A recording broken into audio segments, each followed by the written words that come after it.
Washington Times. I'm Tim Constantine, joined today by David Bozell for America. Speaker of the House, let's recap how we got where we are. Early in the year, there was some question as to whether or not Kevin McCarthy would be selected as Speaker of the House. Certain parts of the Republican Party were not too sure about him. They didn't think he was conservative enough. They wanted to see budgetary items taken care of. They wanted to see a number of, particularly on the fiscal side, conservative agenda items promised. On the 15th ballot, Kevin McCarthy was selected, but only after agreeing to a methodology by which he could later, and was later, removed as Speaker of the House. As we get to October 3rd of this year, 8 members of the Republican Party decided they no longer wanted Kevin McCarthy to be Speaker of the House, and like that, he was out. So, who would be the follow-up? The conservatives wanted someone who would have that conservative agenda, who would stand up for spending cuts, who would stand up for any number of issues. Steve Scalise, some good conservative bona fides, but he was also part of the Kevin McCarthy team. He and Jim Jordan both ran. Scalise squeaked out in conference a small lead and went ahead, got voted, couldn't get 217 votes. And so withdrew, said, all right, I don't know that I can get to that number, I'm gonna pull out. Jim Jordan says, I would still like to be Speaker, and he cannot get to 217 votes. They voted on him not once, not twice, but 3 times. And after 3 times, Jordan would have stayed. He wanted to see this thing through, but the Republican Party as a whole took a secret ballot and said, no, I'm sorry, we're going to withdraw your nomination as Speaker designate, and so they pull him back. And then the question is, who will it be? There were 175 people that put their name in, and of those, they voted their way down, and they come up with Tom Emmer. Now, Tom Emmer, of course, is the architect of the red sprinkle, not the red wave, the red sprinkle. When the Republicans were going to win last year 40 seats, they didn't. They have this tiny majority, and that's how we got in this mess in the first place. That was Tom Emmer who had chaired the whole National Republican Congressional Committee affair for the last 2 elections. So again, some in the conservative movement were questioning, is this the guy? Tom Emmer, did he have the backbone for it? Could he unite the party? He was the nominee for all of 4 hours. And then it was back to the table. So the name Mike Johnson comes up. You probably remember Michael Johnson from 1978 when he had the hit single Bluer Than Blue, Sadder Than Sad. I think that might be a different Michael Johnson. But let's talk about Mike Johnson. Let's talk about the Speaker. Let's talk about the mess the Republican Party has created. David Bozell, welcome. Thanks, Tim. I thought you were going to talk about Michael Johnson, the 200-meter Olympian that we had. There you go. A few cycles ago. But no, our potential Speaker has a very, very varied background. Maybe not. He's a terrific, go ahead. I was going to say, tell people who he really is. He's a terrific choice. He's out of Northwest Louisiana. There's some criticism that how could you have 2 members of leadership within the same state?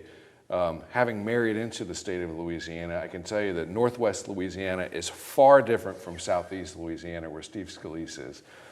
So far different districts, far different states of mind, far different cultures, and different men altogether. Mike Johnson's a good man, first and foremost. He's trusted by an overwhelming majority of his caucus. He's pro-life through and through. He's unapologetic about the protection of the dignity of life. He's a fiscal conservative. He's a good Christian. Politically, he has no enemies, which is why I think he sits in the position that he's in today. For all of Jim Jordan's bona fides, it appeared that he had enemies to his left flank.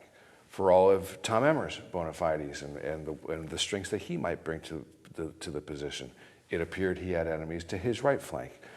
Same thing with Steve Scalise, I think, had enemies on both flanks, which is why his nomination never made it to the floor.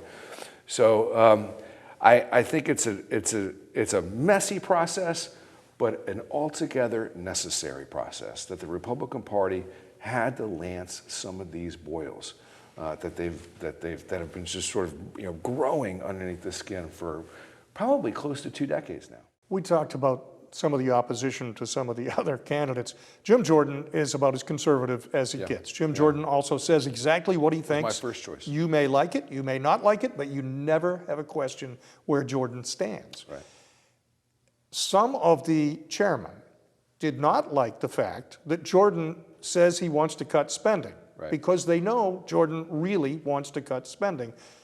Do we lose credibility? Does the Republican Party lose credibility when they refuse to endorse, even though year after year after year, election after election after election, they say, oh, government has to cut spending. Government's out of control. Look at this, we've got a gazillion-dollar deficit this year. And now when they have the opportunity to put the guy in place, they go, well, I'm not so sure. During Ronald Reagan's time as president, he used to talk in terms of compromise. And he said, you know, he was a strong conservative. And he had core beliefs, but if you could get 85% of what you wanted, that was better than getting 0%. Do members of Congress right now not understand that? Well, I think they do. But when Kevin McCarthy decides just on a whim to break caucus rules and say, we're going to open up a spending bill to the Democrats to get it passed, that's just a non-starter for some of these guys. Here's my worry, though. Do we have members of the party?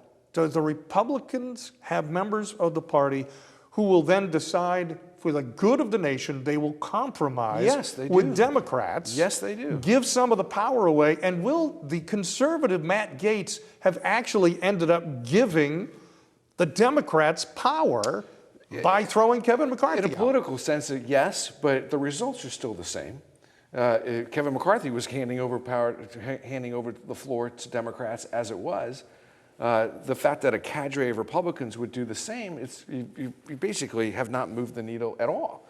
You get the same result. So, yes, the press would frame it as Gaetz having stepped on a rake and it backfired, but the result would still be the same.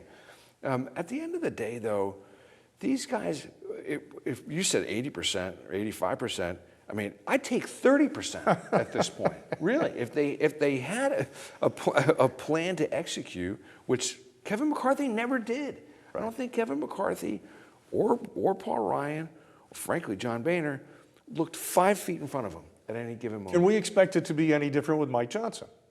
Yes, he's already outlined in his morning letter today a schedule for each of the appropriations bills. Now, there's going to be things that he's going to have to do that are going to be upsetting to conservatives.